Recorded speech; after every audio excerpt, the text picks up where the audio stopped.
What's going on, my people? It's your boy T, and I'm here today to present to you the Kenmore Progressive Powerhead Cylinder Vacuum with quiet guard, sound technology, and true HEPA filtration. This machine is quite the beast with its amazing powerhead. So I got this from a lovely guy called Calvin. Thank you very much, Calvin. I think he found it in a scrapyard in the UK, which is quite unusual to find one of these because we never got these Kenmores in the UK. But the thing is, right, the power head was smashed up on, I think it was this side. So my good friend Scott helped me to source a entire base for the power head and also some bags and filters for it as well. So thank you, Scott. Thank you, Calvin. I've now got a Kenmore Progressive Canister. I've always wanted one of these. I remember Go Vacuum did a comparison between the Miele S5 Canister, I think, and a Kenmore Progressive in red. Even though they made the Kenmore look inferior to the Miele, I wanted the Kenmore. I don't know why, that's just me. About a decade later, I've now got a Kenmore Progressive. So let's take a close look at it then. This is quite a cool machine. I mean, it's quite feature rich. So first of all, here's a plug. Just your standard 2-pin plug, as you can see. And what I like about this is it comes out really easily. You don't need to hold the vacuum with your foot to be able to yank the cable out. It just comes out really easily. You've got some attachments. So you got your crevice tool right here, which is very narrow, I must say, for a crevice tool. But it's there. You've got a hard floor attachment with a swivel neck, as you can see. It's got some stiff bristles on it as well. It's quite small for a hard floor tool, but it has to be because it needs to fit inside the vacuum. And lastly, you've got a 2-in-1 dusting brush with very soft, dense bristles. And also, if you unclip this clip, right, somehow, you then got a little cute little tiny baby stair tool or upholstery tool. In addition to that, you've also got one of my favorite features of the vacuum, and that is inside this casing right here, a mini electronic power head for cleaning your stairs, your sofas, and car interior. It works very well. It's got fantastic torque. Okay, the bristles might be very soft, yeah, but it still does a decent job at revitalizing whatever surface you're using it on. You get a performance indicator, which is just a bag full light. This hose, I'm not really a fan of it. It doesn't actually swivel on this end. Does it swivel on the other end? I don't think it does. No, it's fixated on both ends, so it's quite awkward to use at times.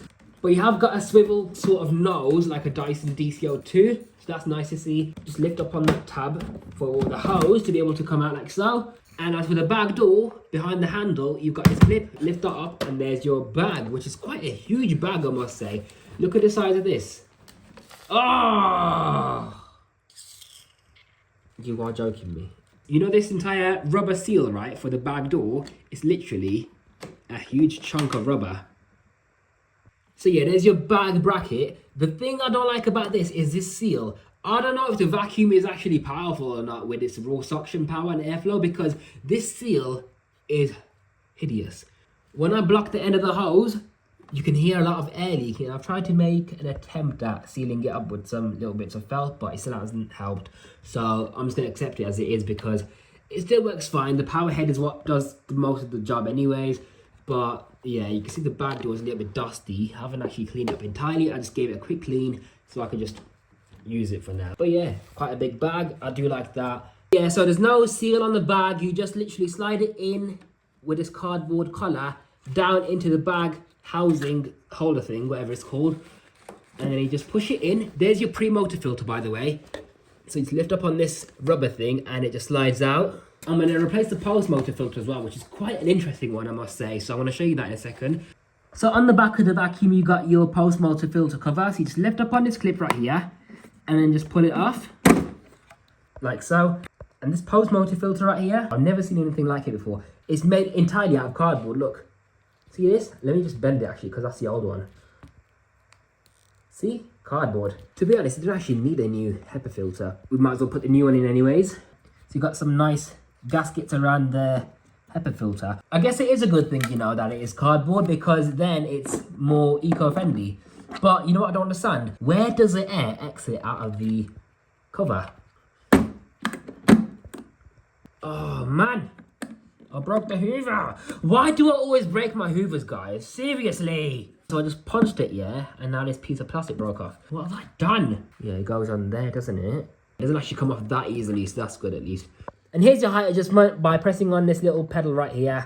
So you can have it on either extra low, low, medium, or high. I don't even use any of these settings because I just find it works best on extra low. And here's your release pedal. The machine goes very low profile, although not all the way because the head does lift up when you're about to hit the handle on the ground, as you can see.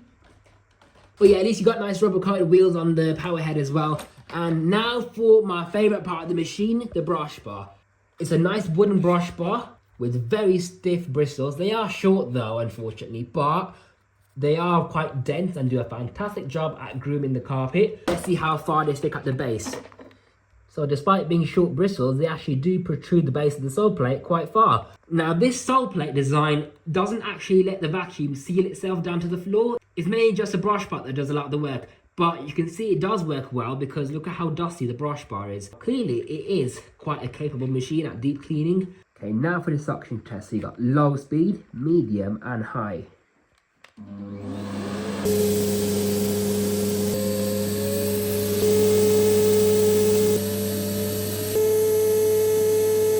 So you got your controls on the handles. You can see the handle grip is quite comfortable, although it is quite skinny for my large hands. You got a suction control right here on the handle as well, which is just that huge gap which you can open up.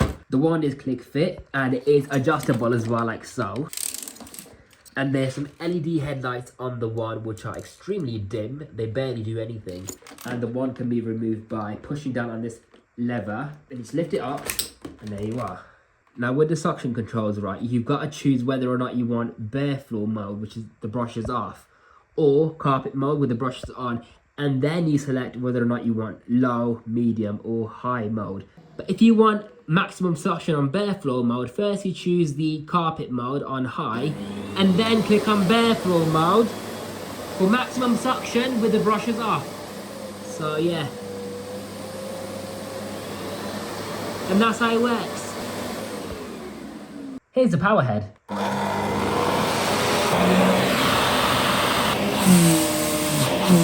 this is the power of that. See the agitation.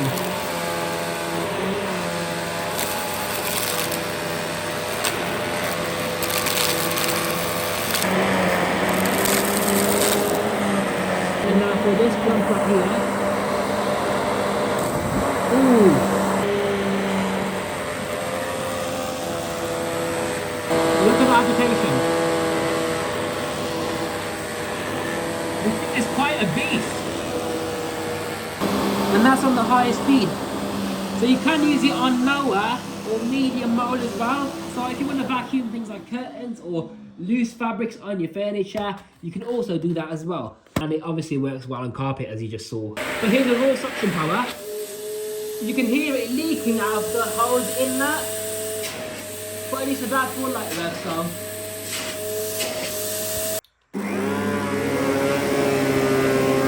Look at the agitation on that. And now on the larger debris. Oh yeah, by the way, there's no swivel on this. The wand just twists and turns for no reason. So it does make it awkward to use. I don't know why they've done that, but it is a bit awkward to vacuum with. But look at this. That agitation. Just increase the height a bit.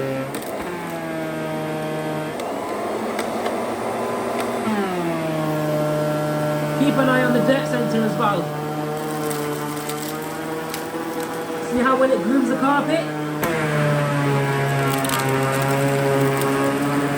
There is lots of debris still left behind. No matter how many times I go over this area, there's always going to be grit coming out no matter what vacuum I use. I even use a Kirby as well early today. Okay, I've rubbed this dirt into the carpet now. Let's see how well it works.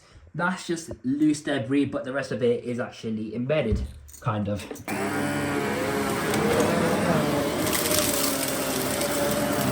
See how well it revitalizes the pile? It's quite a capable machine. Not much agitation on this carpet.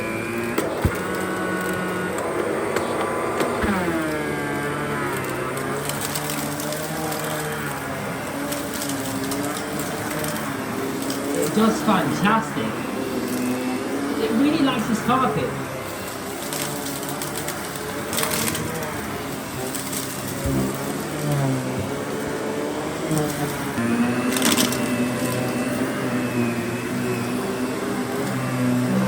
See the difference?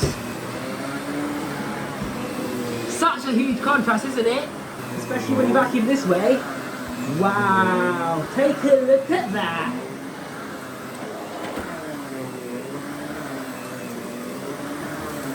The carpet lines are out of this world.